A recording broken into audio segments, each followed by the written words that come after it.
Psicología de la posible evolución del hombre. P. D. Ouspensky. Quinta conferencia. En relación con el estudio del posible desarrollo del hombre, debo establecer un punto muy importante. Hay dos lados del hombre que deben ser desarrollados, es decir, hay dos líneas de posible desarrollo que tienen que proceder simultáneamente. Estos dos lados del hombre, o esas dos líneas de posible desarrollo, son el saber y el ser. Ya he hablado muchas veces sobre la necesidad del desarrollo del saber, y particularmente del conocimiento de sí, porque uno de los rasgos más característicos del estado actual del hombre es que no se conoce a sí mismo. Por lo general la gente comprende la idea de diferentes niveles de saber, la idea de la relatividad del saber, y la necesidad de un saber totalmente nuevo. Lo que en la mayoría de los casos la gente no comprende es la idea de que el ser está completamente separado del saber. Y más aún, la idea de la relatividad del ser, la posibilidad de diferentes niveles del ser, y la necesidad del desarrollo del ser, separadamente del desarrollo del saber. Un filósofo ruso, Vladimir Soloviev, usaba el término ser en sus escritos. Hablaba del ser de una piedra, del ser de una planta, del ser de un animal, del ser de un hombre y del ser divino. Esto es mejor que el concepto ordinario, por cuanto en la comprensión ordinaria el ser de un hombre no es considerado en forma alguna diferente del ser de una piedra, del ser de una planta, o del ser de un animal. Desde el punto de vista ordinario, una piedra, una planta, un animal, son o existen, exactamente de la misma manera que un hombre es o existe. En realidad, existen de manera totalmente diferente. Pero la división de Soloviev no es suficiente. No hay tal cosa como el ser de un hombre. Por cuanto hay demasiadas diferencias entre los hombres. Ya he explicado que desde el punto de vista de la enseñanza que estamos estudiando, el concepto de hombre está dividido en 7 conceptos. El hombre N1, el hombre N2, el hombre N3, el hombre N4, el hombre N5, el hombre N6 y el hombre N7. Esto quiere decir 7 grados o categorías de ser. El ser N1, el ser N2, el ser N3, etc. Además, conocemos divisiones más finas. Sabemos que puede haber hombres N1 muy diferentes hombres N2, y muy diferentes hombres N3. Pueden vivir enteramente bajo influencias A, pueden estar afectados por igual tanto por las influencias A como por las influencias B, pueden estar más bajo las influencias B que bajo las A, pueden tener un centro magnético. Pueden haber entrado en contacto con la influencia de una escuela o influencia C, pueden estar en camino de llegar a ser hombres N4.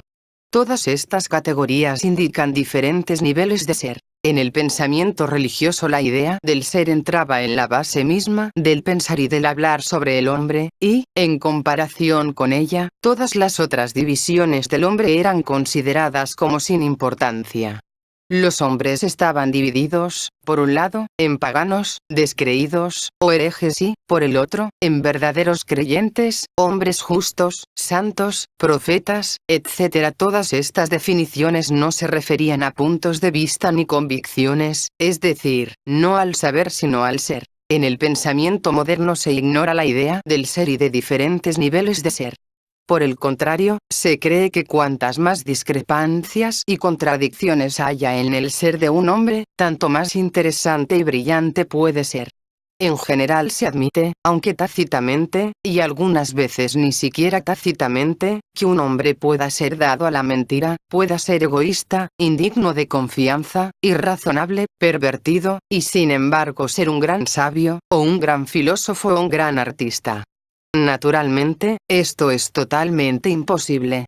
Esta incompatibilidad de diferentes rasgos en un ser, que por lo general es considerado como originalidad, en realidad solo significa debilidad. No se puede ser un gran pensador o un gran artista con una mente pervertida o inconsistente, como no se puede ser un boxeador profesional o un atleta de circo si uno está sin fuerza física. La difundida y aceptada idea de que la inconsistencia y la amoralidad significan originalidad es responsable de muchas de las imposturas científicas, artísticas y religiosas de nuestros tiempos y probablemente de todos los tiempos. Es necesario comprender claramente lo que significa el ser, y por qué debe crecer y desarrollarse paralelamente con el saber, pero independientemente de él. Si el saber crece más que el ser, o el ser crece más que el saber, el resultado es siempre un desarrollo unilateral, y un desarrollo unilateral no puede ir lejos. Está destinado a llegar a una seria contradicción interior y detenerse allí. Algún día quizá hablaremos de las diferentes clases de desarrollo unilateral y de los diversos resultados. De ordinario, en la vida nos encontramos solo con una clase, es decir, cuando el saber ha crecido más que el ser. El resultado toma la forma de una dogmatización de ciertas ideas y la consecuente imposibilidad de un mayor desarrollo del conocimiento debido a la pérdida de comprensión. Hablaré ahora de la comprensión. ¿Qué es comprender? Traten de hacerse esta pregunta y verán que no la pueden contestar. Siempre han confundido comprender con saber o tener información. Pero saber y comprender son dos cosas totalmente distintas, y ustedes deben aprender a distinguir una de la otra. Para comprender una cosa deben ver sus conexiones con algún objeto mayor, o con un conjunto mayor, y las posibles consecuencias de esta conexión. Comprender es siempre la comprensión de un problema más pequeño en relación con un problema mayor. Por ejemplo, supongamos que les muestro un viejo rublo ruso de plata. Era una moneda del tamaño de una pieza de media corona y equivalía a 2 chelines y un penique.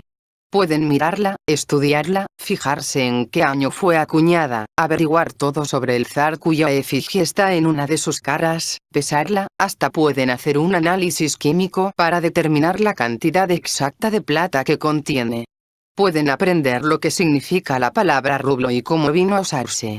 Pueden aprender todas estas cosas y probablemente muchas más, pero no comprenderán ni la moneda ni su significado si no averiguan que antes de la última guerra su poder adquisitivo correspondía en muchos casos a la libra esterlina actual, y que el rublo de papel de hoy en día en la Rusia bolchevique corresponde en muchos casos a un cuarto de penique inglés o menos. Si averiguan esto comprenderán algo sobre un rublo y quizá también sobre otras cosas, porque la comprensión de una cosa de inmediato lleva a la comprensión de muchas otras. Con frecuencia hasta se cree que comprender significa encontrar un nombre, una palabra, un título o una etiqueta para un fenómeno nuevo o inesperado. Encontrar o inventar palabras para cosas incomprensibles no tiene nada que ver con la comprensión. Por el contrario, si nos pudiéramos deshacer de la mitad de nuestras palabras, quizá tendríamos mejor posibilidad de cierta comprensión. Si nos preguntamos qué quiere decir comprender o no comprender a un hombre, debemos pensar ante todo en la instancia de no ser capaces de hablarle en su propio lenguaje. Por supuesto que dos personas que no tienen un lenguaje común no se van a comprender uno al otro. Deben tener un lenguaje común o ponerse de acuerdo sobre ciertos signos o símbolos con los cuales designarán las cosas. Pero supongan que durante la conversación no estén de acuerdo con su interlocutor sobre el significado de ciertas palabras, signos o símbolos. Nuevamente dejarán de comprenderse. De esto se deriva el principio de que no se puede comprender y no estar de acuerdo. En la conversación habitual decimos a menudo: lo comprendo, pero no estoy de acuerdo con él. Esto es imposible desde el punto de vista de la enseñanza que estamos estudiando.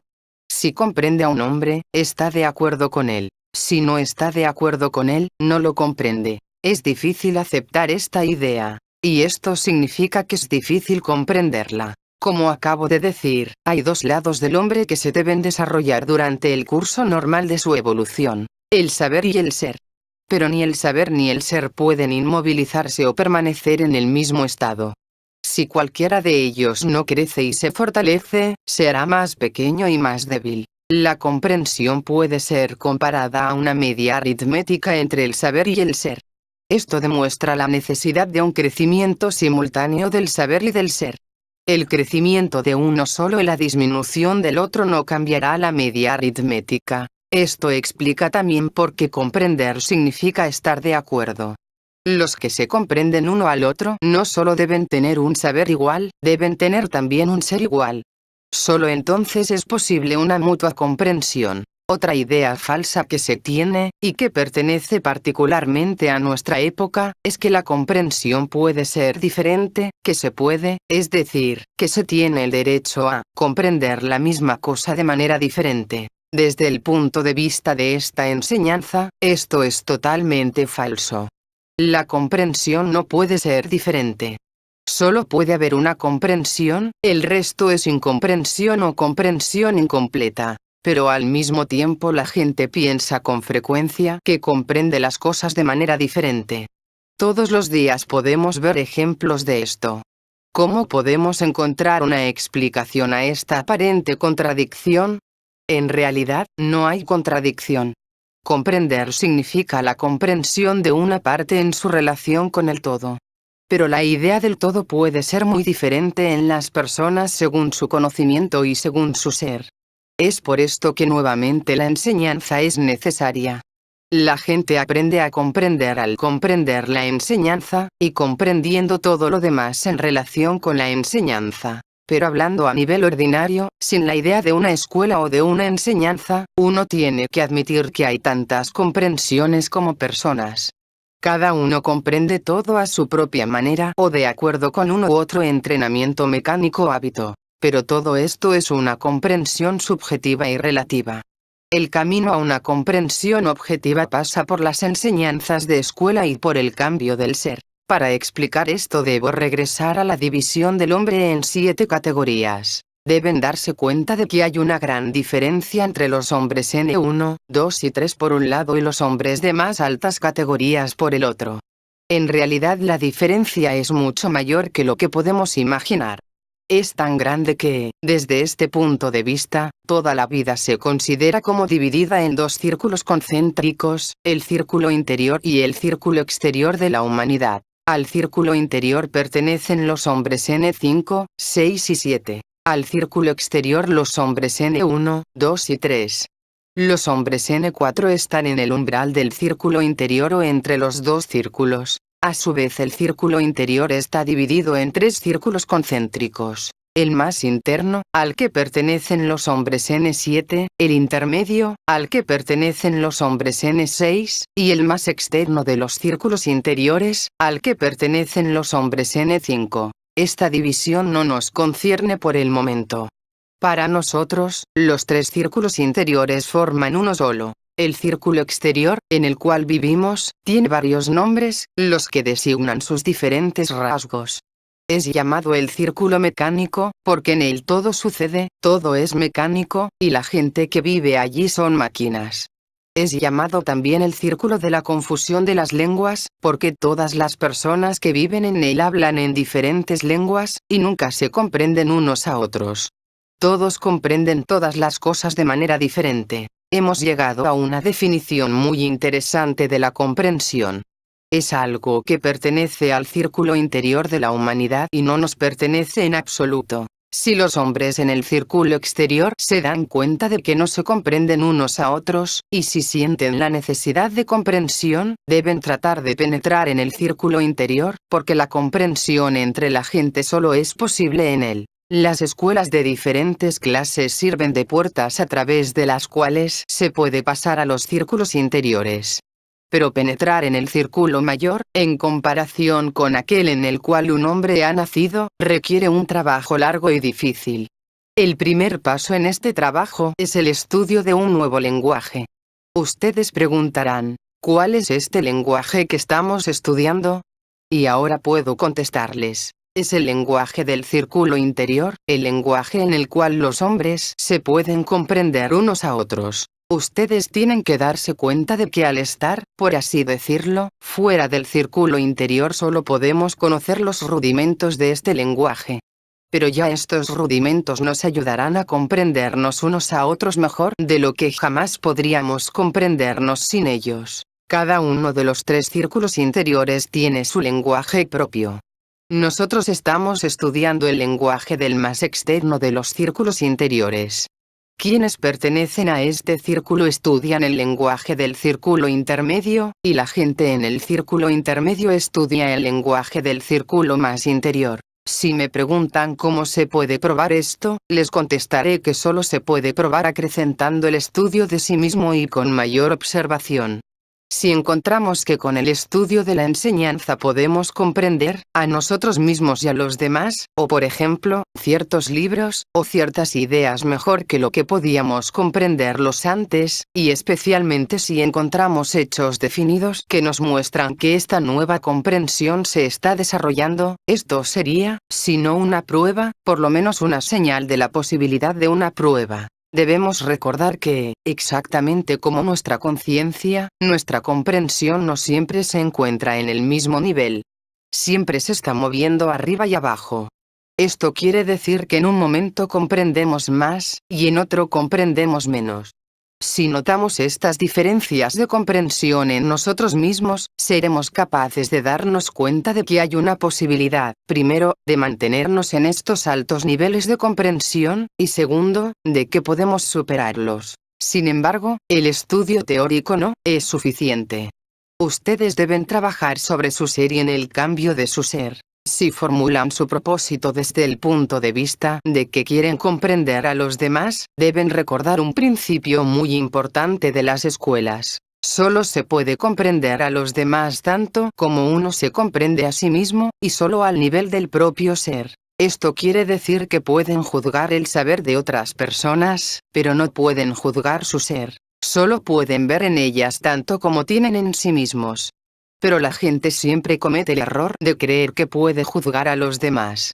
En realidad, si quieren conocer y comprender a personas de mayor desarrollo, deben trabajar con la meta de cambiar su ser. Ahora debemos regresar al estudio de los centros y al estudio de la atención y del recuerdo de sí, porque estos son los únicos caminos a la comprensión. Además de la división en dos partes, positiva y negativa, que, como hemos visto, no es la misma en los diferentes centros, cada uno de los 4 centros está dividido en 3 partes. Estas 3 partes corresponden a la definición de los mismos centros. La primera parte es mecánica, incluyendo los principios motor e instintivo, o predominando uno de ellos. La segunda es emocional, y la tercera es intelectual. El siguiente diagrama muestra la posición de las partes en el centro intelectual. El centro intelectual está dividido en 2 partes, positiva y negativa. Cada una de estas 2 partes está dividida a su vez en otras 3. Por lo tanto, el centro intelectual en realidad se compone de 6 partes. Cada una de estas 6 partes, a su vez está subdividida en 3 partes: mecánica, emocional e intelectual. Pero sobre esta subdivisión hablaremos mucho después, con excepción de una, es decir, la parte mecánica del centro intelectual, de la cual hablaremos ahora. La división de un centro en 3 partes es muy simple. Una parte mecánica trabaja casi automáticamente. No requiere ninguna atención. Pero debido a esto no se puede adaptar a un cambio de circunstancias, no puede pensar, y continúa trabajando de la manera en que comenzó, aun cuando las circunstancias hayan cambiado completamente. En el centro intelectual, la parte mecánica incluye en sí misma todo el registro de impresiones, recuerdos y asociaciones. Esto es todo lo que debería hacer normalmente, es decir, cuando otras partes hacen su trabajo.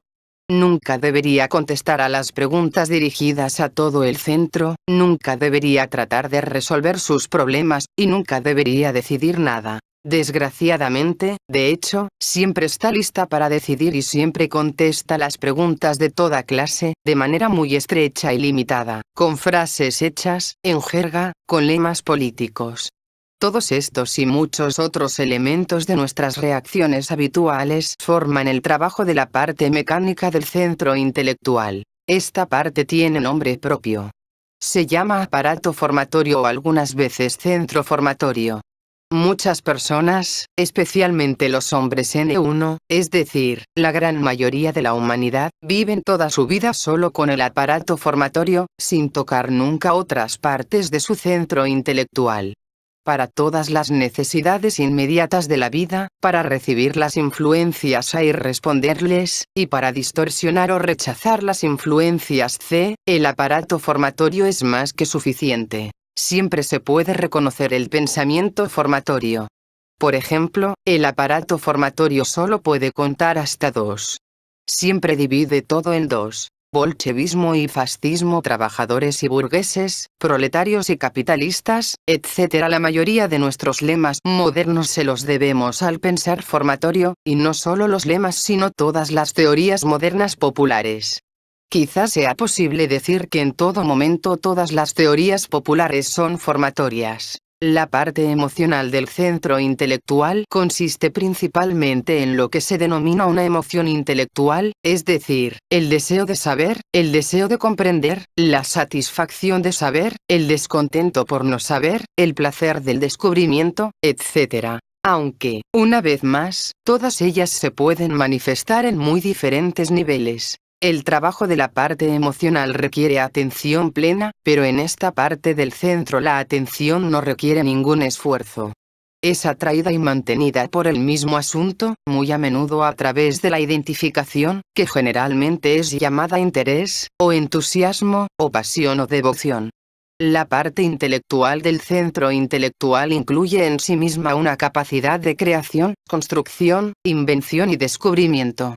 No puede trabajar sin atención, pero la atención en esta parte del centro debe ser controlada y mantenida allí por la voluntad y el esfuerzo. Este es el criterio principal al estudiar las partes de los centros. Si las tomamos desde el punto de vista de la atención, sabremos de inmediato en cuál parte de los centros estamos. Sin atención, o con una atención errante, estamos en la parte mecánica. Con la atención atraída por el objeto de la observación o reflexión y mantenida allí, estamos en la parte emocional. Con la atención controlada y mantenida por voluntad en el objeto, estamos en la parte intelectual. Al mismo tiempo, el mismo método muestra cómo hacer trabajar las partes intelectuales de los centros.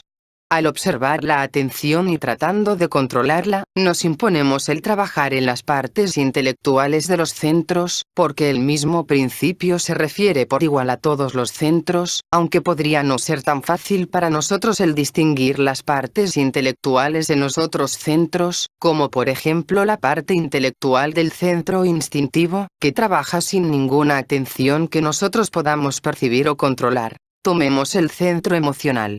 No hablaré por ahora sobre las emociones negativas. Tomaremos solamente la división del centro en las 3 partes: mecánica, emocional e intelectual. La parte mecánica consiste en la clase más barata de humor prefabricado y un sentido grosero de lo cómico, el amor a la excitación, el amor a los espectáculos sensacionalistas, el amor a la pompa, el sentimentalismo, el amor por estar en la muchedumbre y ser parte de ella, la atracción por las emociones masivas de toda clase y la completa desaparición en las más bajas emociones semianimales: crueldad, egoísmo, cobardía, envidia, celos, etc. La parte emocional puede ser muy diferente en distintas personas. Puede incluir en sí misma un sentido del humor o un sentido de lo cómico, tanto como una emoción religiosa, una emoción estética, una emoción moral y, en este caso, puede llevar al despertar de la conciencia moral. Pero con la identificación puede ser algo bastante diferente, puede ser muy irónica, sarcástica, burlona, cruel, obstinada, mala y celosa, solo que de manera menos primitiva que la parte mecánica. La parte intelectual del centro emocional, con la ayuda de las partes intelectuales de los centros motor e instintivo, incluye en sí misma el poder de creación artística. En aquellos casos en que las partes intelectuales de los centros motor e instintivo, que son necesarias para la manifestación de la facultad creativa, no estén lo suficientemente educadas o no les correspondan en su desarrollo, se pueden manifestar en sueños.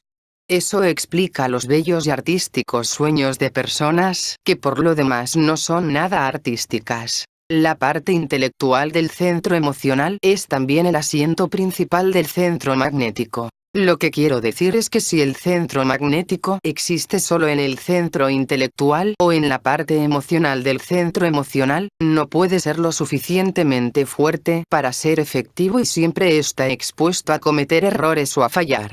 Pero la parte intelectual del centro emocional, cuando está totalmente desarrollada y trabaja con todo su poder, es un camino hacia los centros superiores. En el centro motor, la parte mecánica es automática.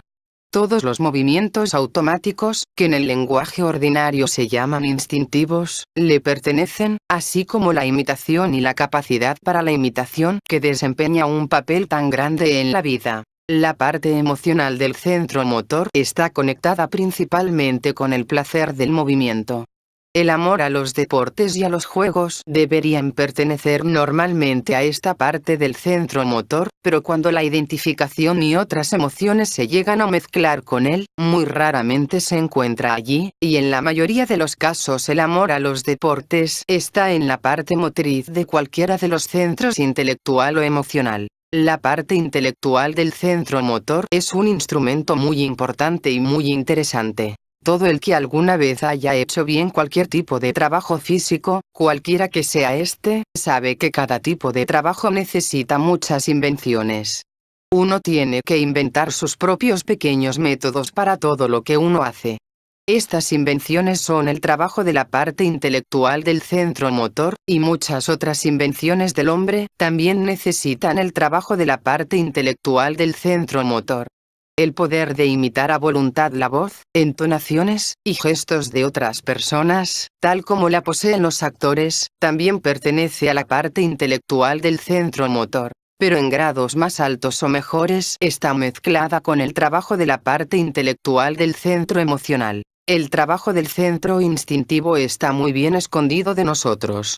Conocemos realmente, es decir, sentimos y podemos observar, solo la parte sensorial y emocional. La parte mecánica incluye en sí misma sensaciones habituales que muy a menudo no las notamos en absoluto, pero que sirven de fondo para otras sensaciones. También incluye movimientos instintivos en el significado correcto de la expresión, es decir, todos los movimientos internos tales como la circulación de la sangre, el movimiento del alimento en el organismo y los reflejos internos y externos. La parte intelectual es muy grande y muy importante.